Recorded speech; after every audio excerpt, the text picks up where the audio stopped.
Hi, Clutter Fairy fans. This is the Clutter Fairy Weekly for April 29th, 2025. I'm your co-host, Ed Gumnick, and I'm speaking with Gayle Goddard, certified professional organizer and owner of the Clutter Fairy in Houston, Texas. Hi, everybody. The Clutter Fairy Weekly is the webcast and podcast that digs deep into the clutter that piles up between you and the life you want to be living.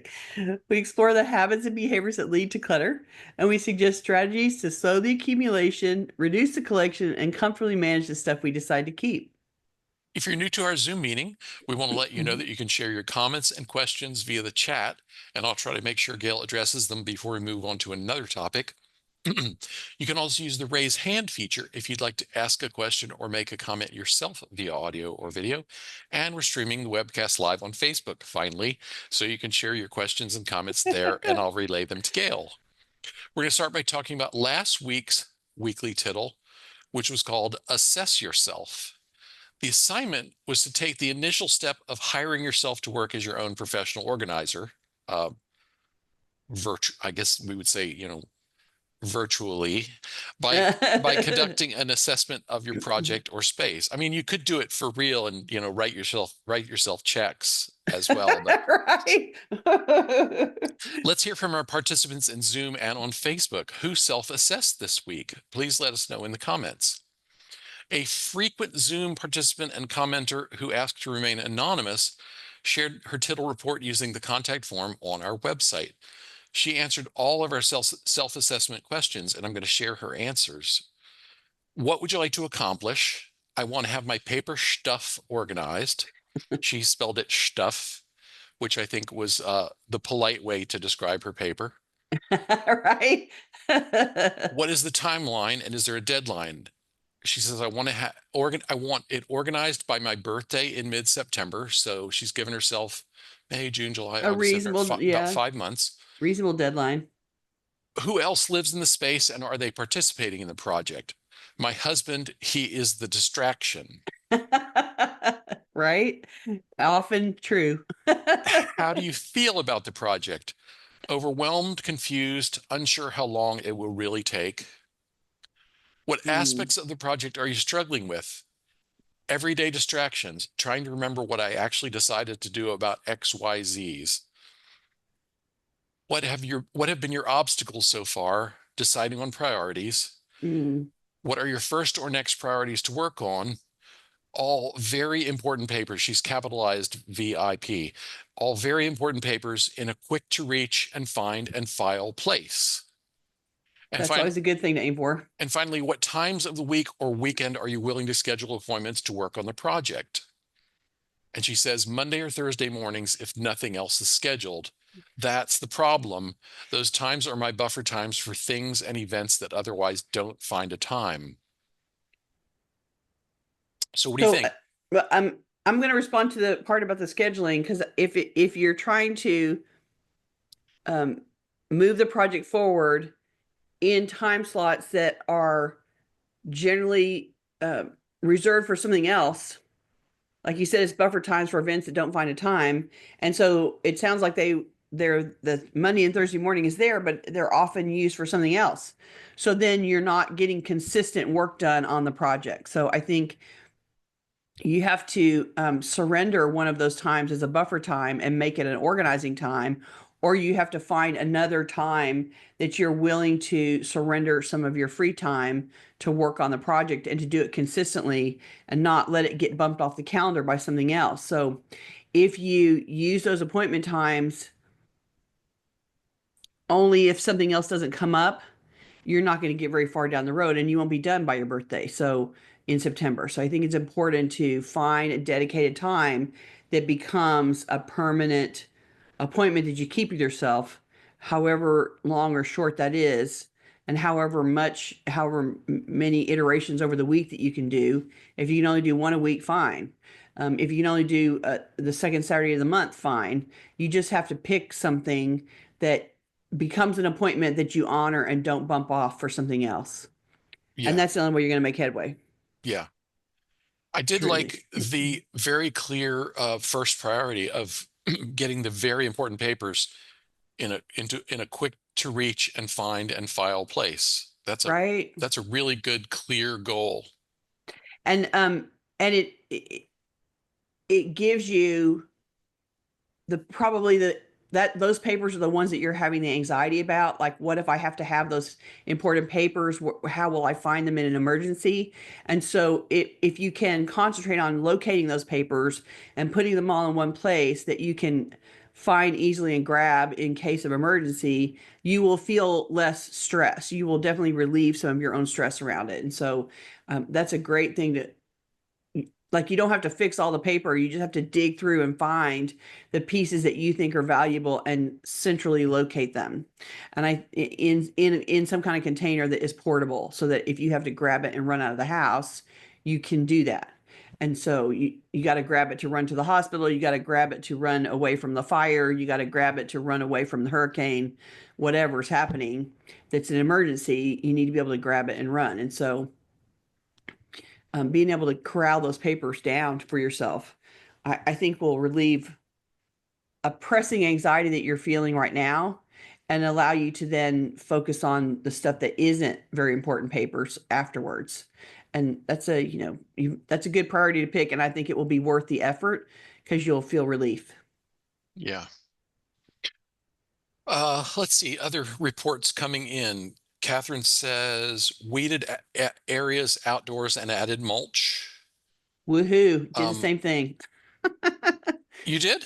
I did. I Oh, well, okay. weeded, my friend came and helped me, and she put out weed killer. Like, she went around, and then I went behind and watered things in, and we did things to corral weeds this weekend. So Nice.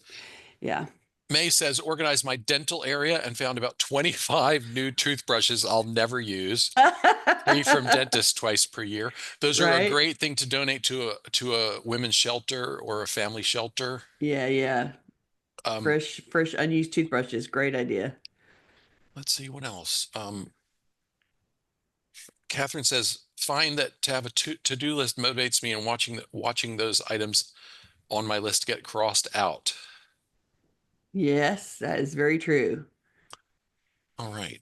Let's go on to our main topic because we have Okay, plenty to talk about, I think. we do. Contemporary home design has moved away from dining rooms in favor of open plans, great rooms, breakfast nooks, and other concepts. And our survey supported that conclusion. Mm. But some of us still live with formal dining rooms, or at least the furniture that went with them. Today, we're going to explore the changing role of dining rooms and how families incorporate dining room functionality in modern homes and lifestyles. When Ed proposed this topic, we realized we've never talked about the dining room before by itself. And after all the videos we made, we were kind of shocked that that was true. Once I started to write about the topic, the first thoughts I had around the dining room were about the contents of them. There's a high probability that they're full of inherited stuff, inherited furniture, and then there's the crystal and the china and the silverware that you got it from everybody. These are the things that are passed down as valuable possessions from prior generations, your parents, your grandparents, your great grandparents sometimes. And those things that were once valuable are not so valuable anymore, at least not in today's culture. So dining rooms tend to be large rooms filled with old objects that feel like obligations to your ancestors. But as Ed and I talked about it, I realized an emotional truth about dining rooms. In a dining room, the expectation is that a group, a family, a group of friends, etc., will sit down to a meal together and socialize. It's very hard for a group of people to sit at a table and to eat without talking to each other, and it's awkward even. So there's an expectation of a meal with interaction among the diners. Some of you find that rewarding, heartwarming, and a special memory, eating with your family as a kid, celebrating events over a meal together. I know that's how it feels for my family. There's been lots of meals together around the dining table at my dad's house and my sister's house. Others don't like the social aspect as much. Maybe you're an introvert. Maybe dinners at home as a child weren't pleasant for whatever reason. Maybe the social part of the meal at the table together isn't relaxing for you at all. It's easier to watch TV while sitting together than talking around the dining table. Not everyone feels the same about the experience of eating at the dining table as a group. So those interactions affect how the dining room will get used in your house. And if you don't need a room dedicated to social interactions, then you can rearrange how the dining room's used. and make it into something else, something that's more useful in your house. If you're happily using the dining room for social meals, then why not review the contents, the furniture, and all the servingware for what really resonates with you and what you've kept just because you inherited it, or kept because you bought it once and now your taste has changed and it doesn't match your aesthetics. So it's you can enjoy using the dining room and still review the contents. As usual, for this topic, we put out a survey. So we're going to go through your responses. And first up is question number one. Question number one, we asked, which of the following statements describe your living situation with respect to a dining room and dining room furniture? Please check all that apply. We were kind of trying to collect multiple pieces of data there. So we talked about what kind of space do you have in your home for dining, and then also sort of rolled in there some answers about dining room furniture. So Mm, the leading answers at 29% each were, my home includes a dining area as part of an open concept design, and my home includes a dining area as part of the living room or great room, which, there's some gray area between those. So that's the lion's share, I think, of our audience. yeah. Second was, my home includes a dining area as part of the kitchen at 21. Or I guess that's third, since we had two Yeah, tied right, for right. first. Yeah. Fourth was, my home includes a formal dining room that I or we use for multiple purposes, but rarely or never for dining at 18%. I thought that was interesting. Yeah, So, that's a lot. Like that's so just shy of a fifth, yeah, 18% of our audience are saddled with a dining room that they hardly ever eat in. right? 16% said my home doesn't include a formal dining room. 15% said my home includes a formal dining room that I or we use for multiple purposes, including dining. Mm, And just 5% said my home includes a formal dining room that I or we use exclusively for the purpose of dining. And I maybe, you know, we're not professional survey takers. So our right. surveys are not super scientific. They're much more about getting our audience thinking and talking about Yeah. the topic that's coming up. And but I thought that was interesting. So my experience as a kid was that one that's now only 5% of our audience, a formal dining room used exclusively for the purpose of dining, Right. which I find that interesting. And I would say, from the experience of eating at friends' houses, that was a more common thing then than it is today. Would you Hmm. agree? I would agree. Yeah, And would you absolutely. and do you think our audiences breakdown corresponds with what you see in your clients' homes? I do actually. Yeah. I mean, I can tell that the way that the houses have been built and having open concept designs or great room designs has definitely shifted. The house layouts have definitely shifted towards that. And there's less a separate room that is a dining room that's walled off with, and that's the only purpose for the room. And, if you think about it, you had there's four of you, Six of us, pl- six kids. six kids so there's Yeah, eight of you dining every night. yeah, So where else were you guys going? How else could your mother have possibly fed all of you except you sitting around the dining table? And so there's something about how many people have to sit down every night that impacts the solution as well, right? Like she just couldn't. yeah, There's no way you guys could just sort of lay around the house and her provide food for you. It would have been a nightmare for her. yeah, So, you guys used it by necessity as well as like it was the current tradition then, but it was also necessary for your mother to manage the yeah, the number of people in the house, right? And so feeding four is easier than feeding eight. yeah, And getting four people around in front of the television eating is different than getting eight people somewhere in the right. not in the dining table. And so, um, yeah, I mean, I think, We'll talk some more about when we get to the relevant question about eating in mm, front of the TV, right. which in my house growing up, you only did that if you were homesick. The only sick people get to eat in front of the For the TV. TV. That was the reality then.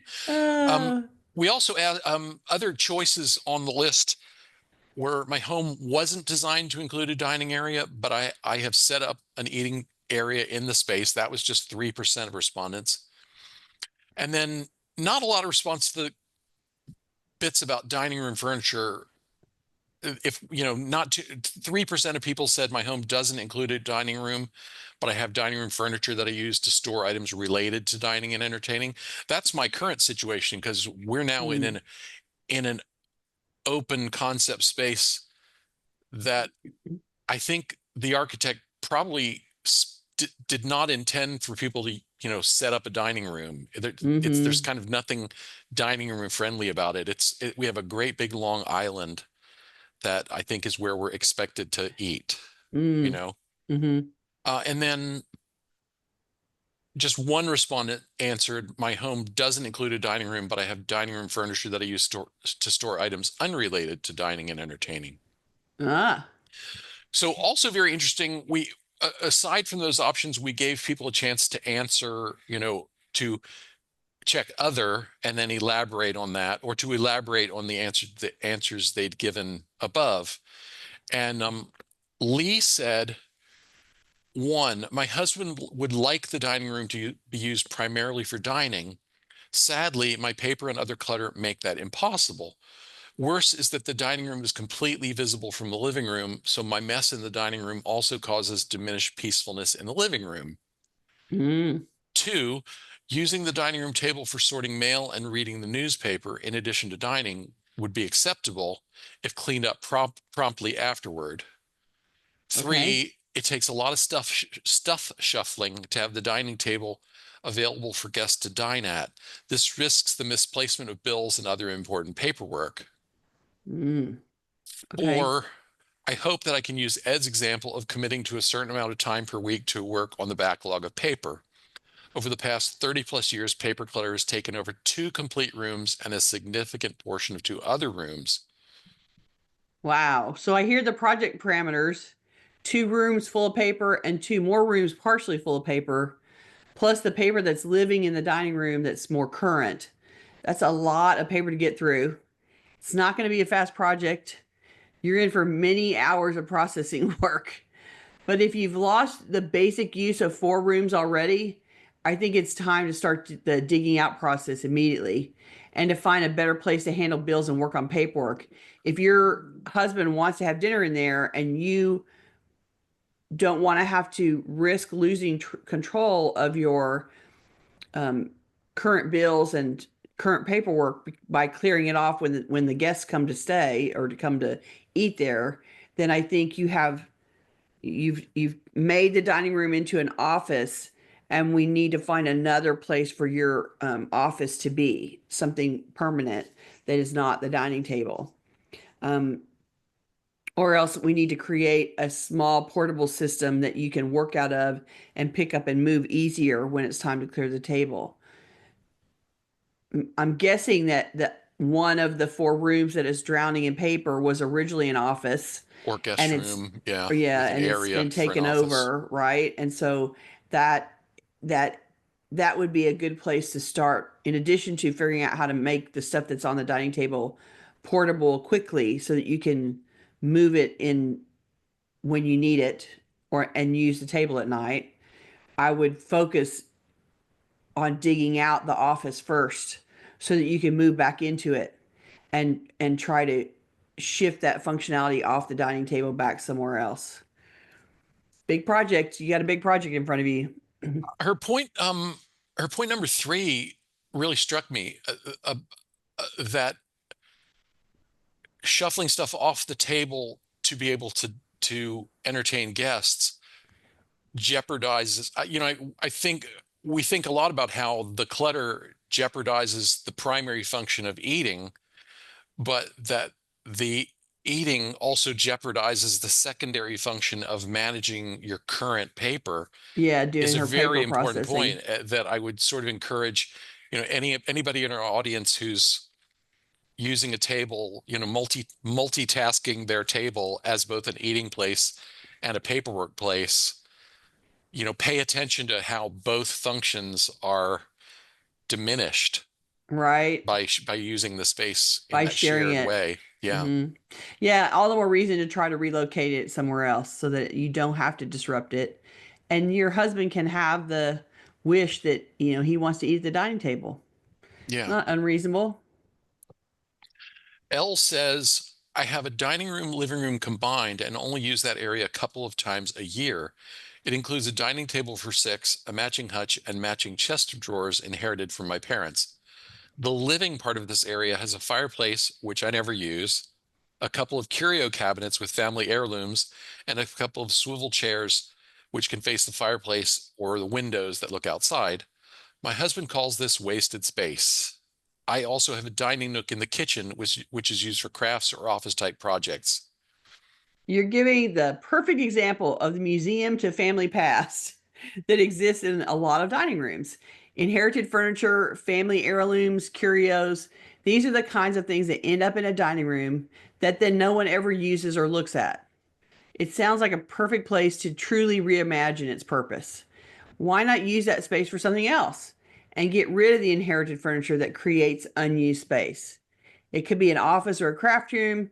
Imagine it as an empty space, something that is undefined to any purpose, and then start brainstorming how it could be used. Do you really have to keep the dining room furniture because you inherited it? And what about all the inherited china and crystal and silverware that you've got in there being ignored? Surely that stuff is ready to be released now, or at least some portion of it. My point is, the dining room doesn't need to be a museum to previous generations if that's not your interest or your vibe. Don't pass that burden to your children.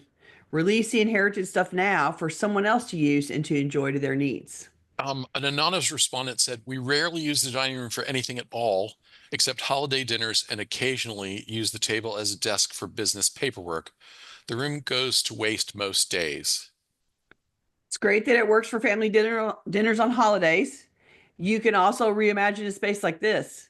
It can be dual purpose, just like a guest room that has two uses.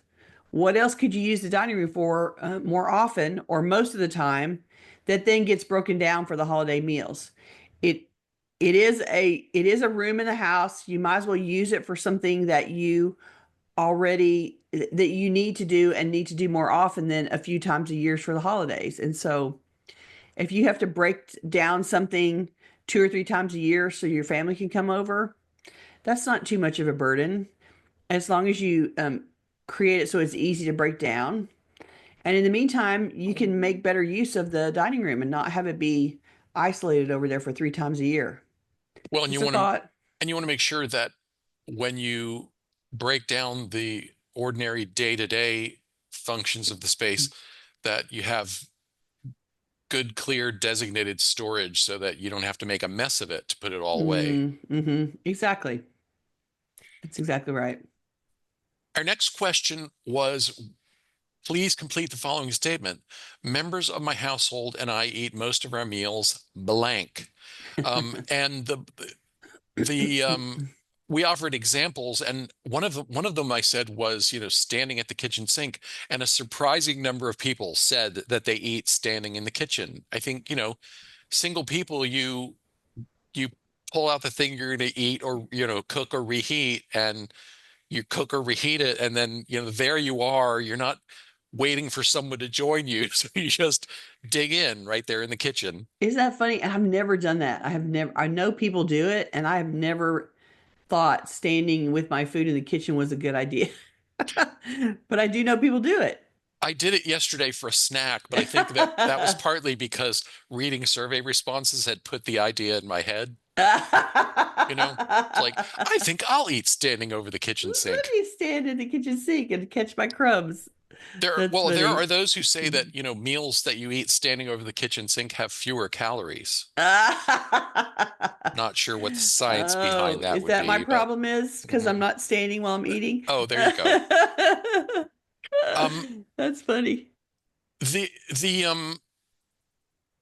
we didn't we did not, since this was an what I call an essay question, inviting Mm. people to just share whatever their story is, it's a little hard to tally the total results, but I did a quick scan through, and And about a third of respondents said they routinely eat, in front of the television or in front of the computer, like in the living room, on TV trays, and so on. And Mm. then close to two-thirds said, at a table, either the kitchen table or the dining room table. And then there was, scattering of other responses, including a lot of people who said, well, we do this on weekdays and this on weekends, or I do this, but my husband does this, which I found kind of interesting. My dad and stepmother are the same way. Yeah, they have their own Hmm. dinner lives. Yeah, they if nobody's there, they eat either upstairs in front of the television, or daddy eats upstairs and she eats in her office. Yeah. And I'm not sure what triggers which one, but it seems to revolve around Jeopardy. If Jeopardy's on, they both sit upstairs and watch Jeopardy while they eat, and otherwise they eat in two different rooms. It's very fascinating to me. I don't understand it. Teresa says, my daughter and grandchildren live with me. I usually eat in a recliner watching TV. My daughter and adult grandchildren usually eat in their bedrooms. We rarely eat at the dining room table. It might seem less relaxing to sit at the dining table to eat. Sitting together at the table creates a space where conversation happens, and it's hard to be at a table with others and eat in silence. So it creates some social pressure to interact with others. Retreating to a recliner in front of the TV or into a bedroom means that the meal is silent without the need for interaction. And this is certainly quieter and less stressful, perhaps. There's no emotional requirements when you eat alone. You don't have to entertain anybody or have make conversation with anybody. So I'm guessing that family members that live together may or may not want to have conversation at the end of the day. So if everybody's been working in at school and they've been interacting all day, you come home from a long day and maybe you just need the silence, right? And so Yeah. I get it. Let me share a couple comments before we go on. Okay. Lynn says, formal dining room table used to declutter currently. Hope to sort my many photographs there in the future. Oh, that's yeah, because we often need a large flat Yeah. space to work on, and we don't usually have it unless it's the dining table. So, but that's one of the ways where people get hung up because they start a project and they don't finish the project. And then the dining room becomes a storage for the unfinished project. So you have to be careful that you don't start something that you don't have the capacity to finish. And then you lose control of your dining table as a result. So be careful around that. Yeah. M says, my formal dining room is also the walkthrough to the kitchen. She put formal dining room in quotation Quotes. marks. Yeah. Okay. Um, It's the and several walk people through to chimed the in to say kitchen. same. I, I'm not sure, in the house I grew up In in as a layout, you mean? yeah, the house I grew up in as a kid, we came in the front door into a hallway, and the dining room was immediately on the right, and you could go through it to the kitchen, but there was also, you could also just go down the hall to the kitchen. We were Huh. sh we were not supposed to walk through the dining room. The dining room had the nicest rug in the house, probably the only nice rug in the house, honestly, Right, right, right. because with six kids, nothing stays nice for very long. And the only household member who routinely walked through the dining room was the dog, Who did not understand who that it was didn't, supposed to be off limits right? and he was not supposed to shed or track mud on mother's rug. Summer That's true. says, Summer says, and nobody was allowed to sit at the dining room table. It was for holidays and guests only. Oh, well. Okay, so your mother enforced stay away from my table, don't make it dirty, don't damage it. Right. But Okay, M said ours was used for everything, but cleared before supper so meal could be served. there you go. Again, so mom enforced clearing it off so that dinner Yeah. could take place. That's cool. I think lots of kids do homework on the dining table. I mean, as little kids, they need a flat space. Right. Although nowadays, so much of it's done on the computer, it may have shifted from back in the Yeah. day because now you can sort of have your laptop anywhere working. And so you do homework on the laptop. You're not doing it, you're not messing with a lot of paper. Although I guess little kids probably are still messing with some paper, but anyway.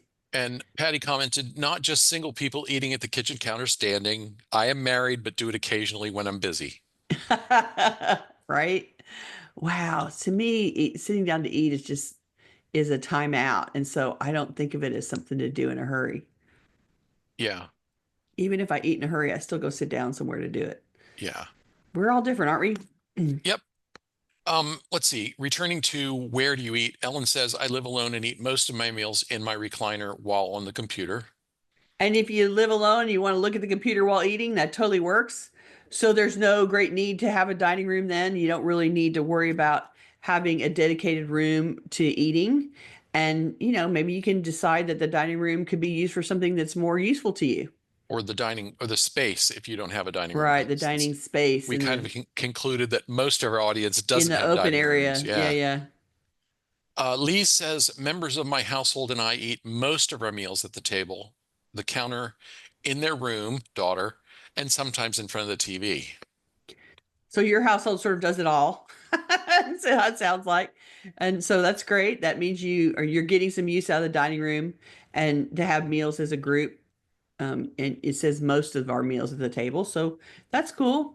And it's serving your purposes. So then I would what's left for you is to evaluate the contents and decide, is this really the dining room furniture that works for us?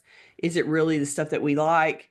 Do I need all these, back in the day, you got a dining room and you had to have a credenza, like, hutch kind of thing, or some kind of cabinet that was supposed to store all your silverware and serving pieces. And, there's extra furniture that goes with the dining room.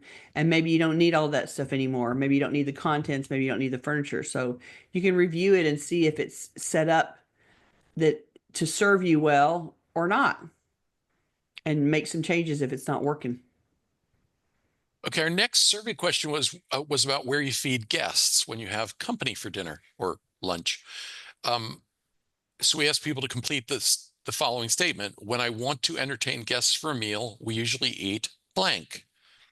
And and the answers clustered more around, in the formal dining space, if one Mm-hmm. exists, whether that's the kitchen or the dining room, Right. for guests. Although plenty of people also said, we eat on the deck, we eat around the coffee table, we everyone's on a TV tray, etc. Right. Lynn says, I used to have dinner guests in the form of a dinner party, but it was never reciprocated, so I stopped. Now it is just informal meals with one or two friends. The dinner parties were at my dining table. The informal meals are in my living room around a large ottoman. So you've adapted to the smaller groups, eating in the living room instead. That's great. And then you can reassign the use of the dining room to something else and shuffle the furniture to a new purpose. So let go of what doesn't work in the new purpose. Whatever you want to make that dining room into, whatever furniture doesn't support that, you can let it go, move along. Because it sounds like doing the smaller groups and eating around the ottoman is your new reality and your new paradigm. So that's where you're working from, and that's what you can support. Good job. Patty says the dining room is our go-to for dinner parties. If we have larger family gatherings, people eat everywhere. The dining room, the kitchen table, the kitchen bar, and on their laps if need be. For hors d'oeuvres or cheese plates we host on the patio, we have only a coffee table set up out there. Well, it sounds like your dining room's getting used for large gatherings regularly. So your dining room has a purpose that gets used several times a year, and you have other entertaining options that go in other parts of your house, which is great. So you're somebody that's using the dining room for what it was set up to do. So again, just review the contents of the furniture and the objects and see if all that stuff still needs to live with you or not. Is it crowding you? Does it need to be there at all? And you can edit the contents a little bit if you need. Maureen says when she entertains guests, it's in the family room around a large coffee table. Okay. Several people commented that they don't entertain anymore, and I think the pandemic had some impact on that. Yeah, A it did couple of shift people that, right? specifically mentioned it. Um, some JM says we entertain in the kitchen breakfast nook at our formal dining set. So they just, used what was built as a breakfast nook as a formal dining space. Mm-hmm. Let's see if That there's anything works. else. Any other ones that I want to share? DS says, depending on the number of people, we eat in the kitchen or adjoining dining room. Yeah, that's the thing. Once the group grows, you got to have chairs for everybody, right? So, and then it becomes an issue. If you're the head of the family and or uh, the head of entertaining for the family, like my sister's chair seats 10. Uh-huh. And so, and we have to add another chair to get everybody at the table that usually. So we need a big dining table for everybody to sit down together, but we do that all the time for all kinds of, it's somebody's birthday, it's somebody's the graduation, it's Easter, it's Christmas, it's fill in the blank. And my brother-in-law likes to cook, so he hosts a lot of meals around that dining table. Their dining room gets a lot of use. And we're grateful recipients for all that cooking. So it's awesome. And we like to sit around and talk to each other. So um, for us, that dining room works. At my house, I'm alone. All the relatives are somewhere else. And so I have a dining table and chairs in an open concept room. And I sit at it sometimes for dinner. I sit when my friends come over and we are eating something. But otherwise, I'm one of those in front of the TV persons with the TV tray. So it's the single life, right? So finally, our last survey question is this was actually a multi-part question just to get Mm, people to open up, and the survey results are really fascinating. We got lots of really, long. really, really long answers.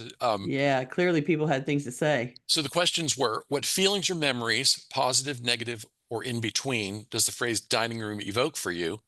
How have your attitudes, beliefs, or practices around dining and entertaining changed over time?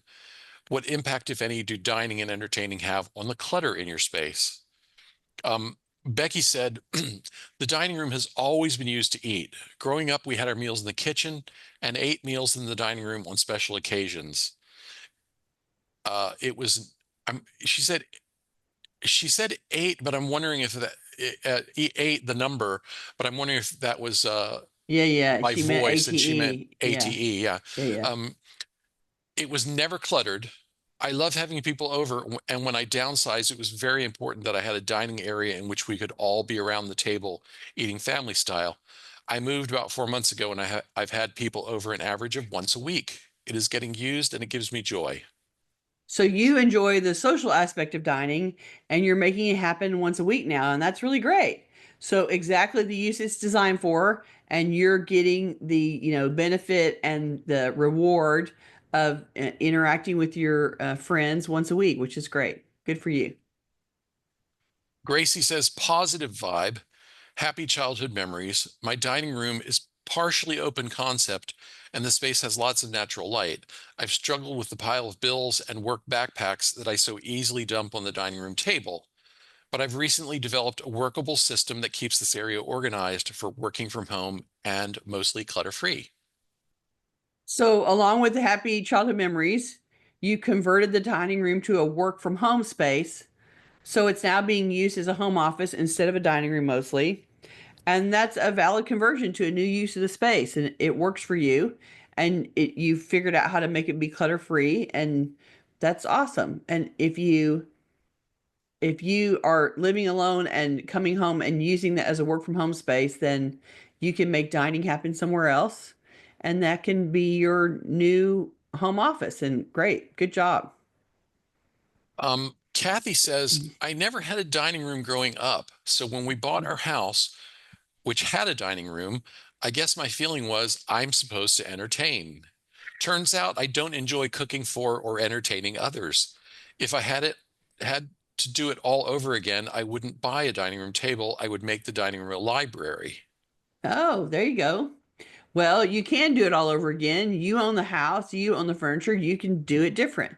So if you want to make it into a library, then, maybe the table is the central place where people sit and read, or maybe the table goes out and you replace it with, chairs and end tables or some other way that you want the library to be used. I mean, there might be a purpose for a table in a library if you're going to come and sit in there and like look things up, or Or maybe you want to write while you're yeah, maybe there, you're a note taker when you're or reading. Yeah. journaling or anything like that. If there's any kind of studying going on, you're doing any kind of research.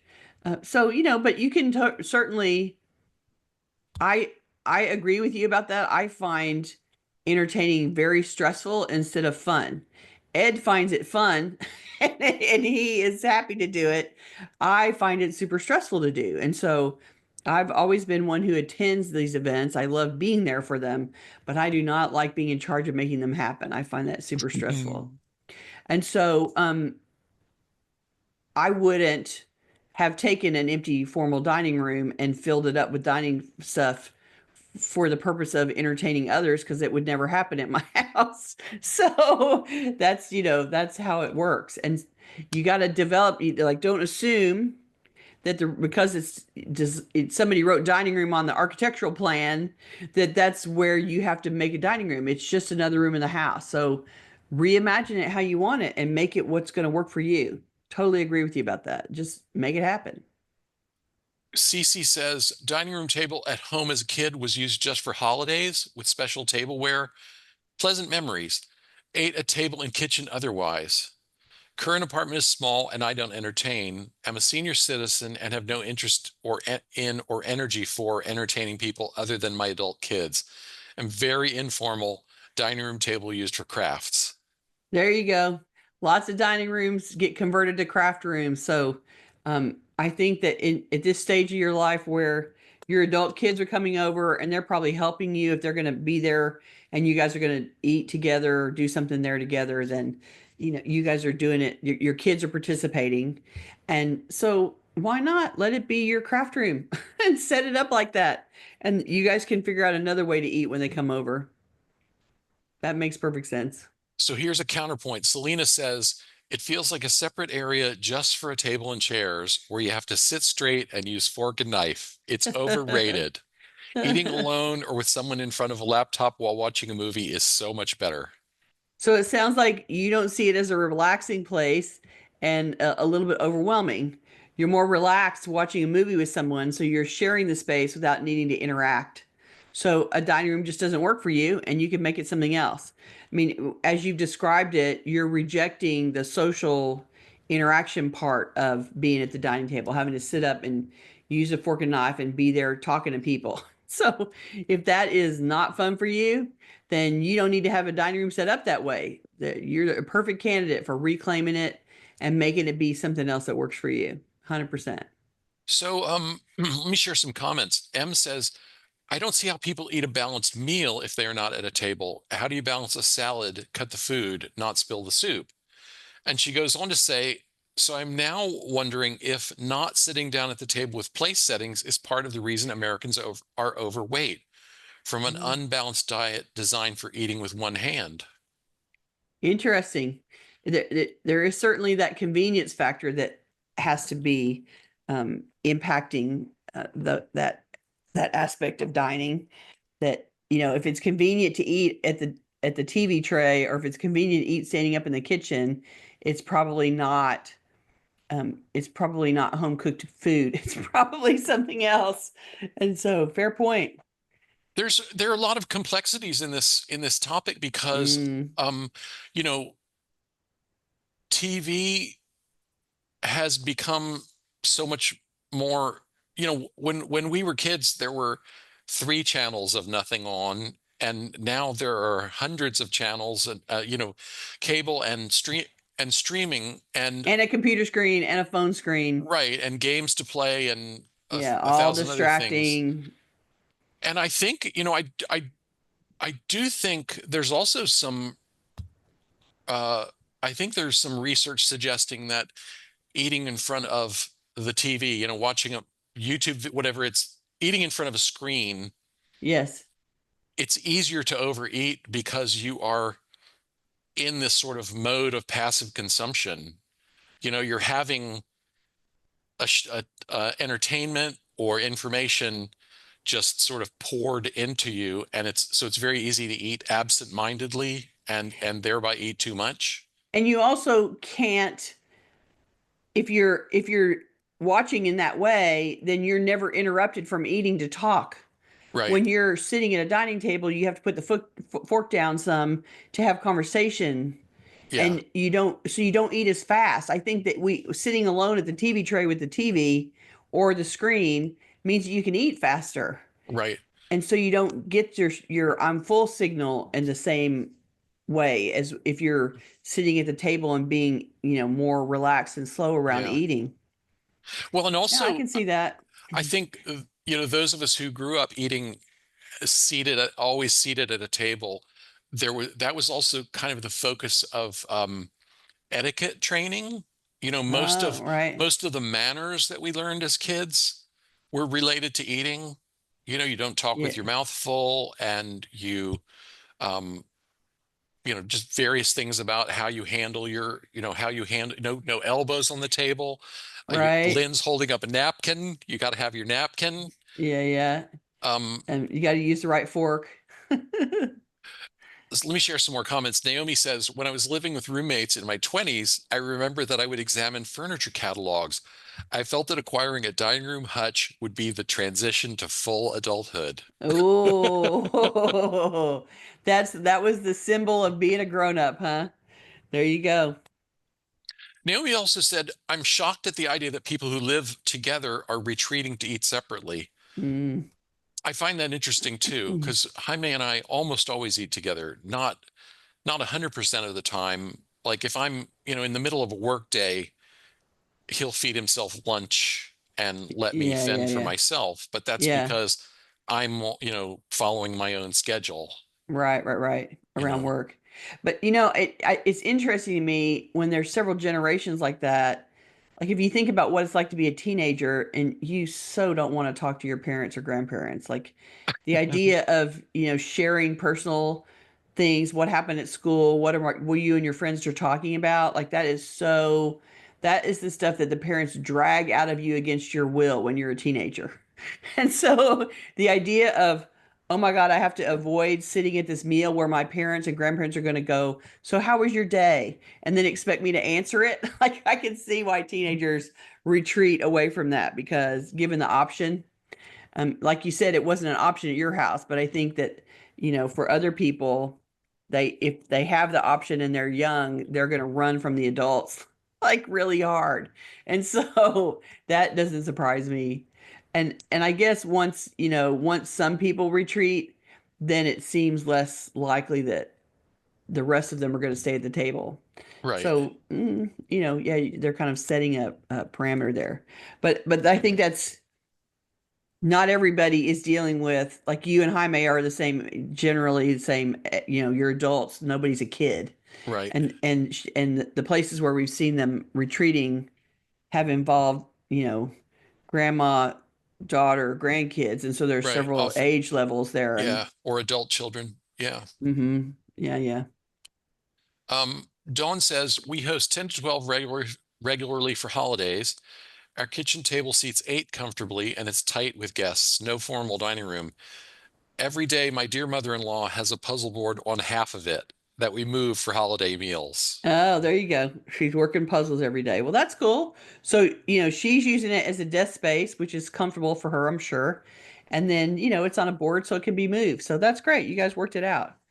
Well, she goes on to say, hubby always prefers to eat in the living room in front of TV, so I usually join him, but I'd prefer to eat at the table if it were clear. Right? Kids are grown now, but when they were younger, I would sometimes use the clear half for family meals. Often we just let them eat at the coffee table in the living room with us. Not my preference, but at least we always ate together. Well, yeah, that's something that's really nice. Well, and it's,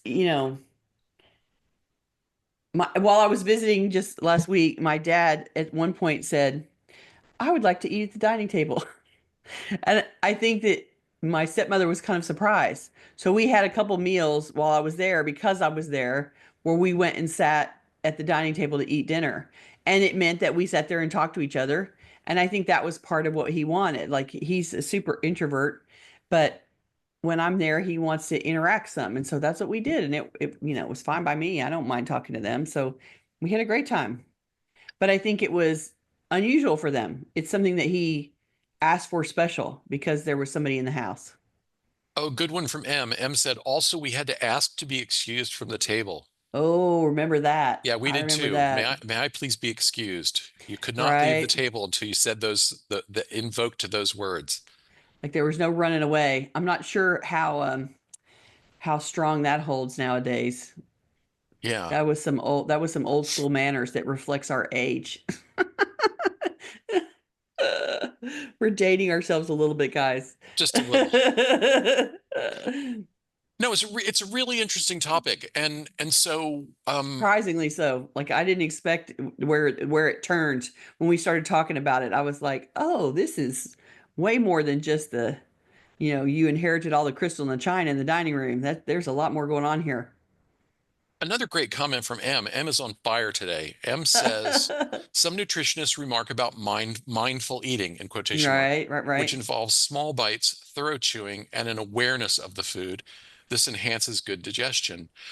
I went to a mindful eating seminar some years back at Nia Moves in Houston. Oh, right, right, I'm yeah. not sure if Nia is still Yeah, yeah, it's is still that are they happening or still in not. business? Yeah. I don't know. But anyway, it was a center that did Nia, which was a form of movement exercise thing, and they also had yoga and related things, and they did these seminars, and it was all about choosing your food mindfully and then eating mindfully without just without distraction was a big part of it, Hmm. so that you give yourself time to get, part of it is giving yourself time to get full.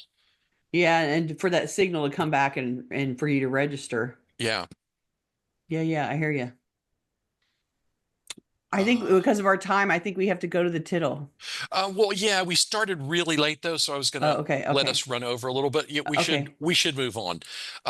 And let me also mention we will be back next week at the usual time. That's Tuesday, May 6th at noon US Central Time.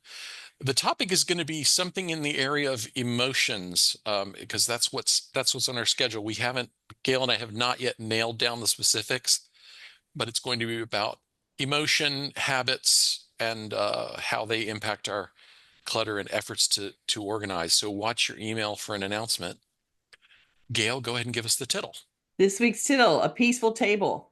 This week's assignment is to look for ways to make the experience of eating meals or feeding guests in your home more enjoyable. Whether you eat your meals or entertain visitors in the dining room, kitchen, on the deck, gathered around a coffee table, or sitting in front of the TV, we'd like you to consider ways in which clutter or a lack of organization adversely affects the experience for you and your family. Reflect on these questions. What feeling or mood would you like to cultivate for your eating space? Is any clutter visible from the place where you eat?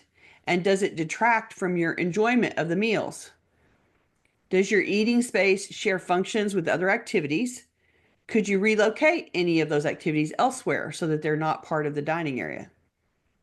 If you eat in a space that's shared with other activities, what could you do to make it faster and easier to clear away the materials when you're ready to eat?